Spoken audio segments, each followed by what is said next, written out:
అయినోడికి బియ్యం ఇవ్వండి తప్ప అమ్ముకుంటోడికి బియ్యం వేయండి అధ్యక్ష. మీ ద్వారా ప్రభుత్వానికి చెప్తున్నా. మళ్ళా ఉగాది నుంచి సన్న బియ్యం ఇస్తున్న అధ్యక్ష. ఇప్పుడు రూపాయికి కొన్ని మన 40 రూపాయలకు అమ్ముతారు.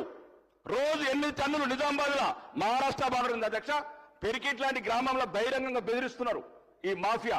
యువకులకు ఎవరైతే చైతన్యవంతులు యువకులు వెళ్ళి ఈ రేషన్ బియ్యం పట్టుకుంటే అధ్యక్ష ఏం చేసుకుంటారో చేసుకోండిరా మీరు.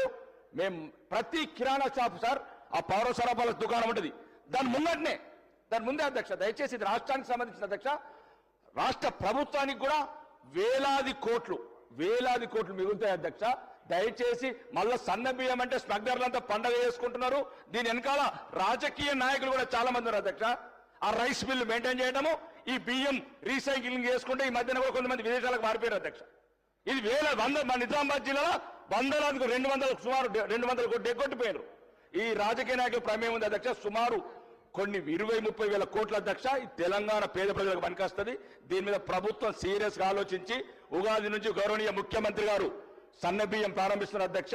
దాన్ని ఎట్లా కంట్రోల్ చేస్తారో దీని ప్రత్యేక కమిటీ వేసి సీనియర్ మంత్రులు వేదావులతోని ఆఫీసర్లతో కమిటీ వేసి ఈ స్మగ్లింగ్ అరికట్టి ఈ మాఫియాని అరికట్టగలని కోరుకుంటున్నారు అధ్యక్ష.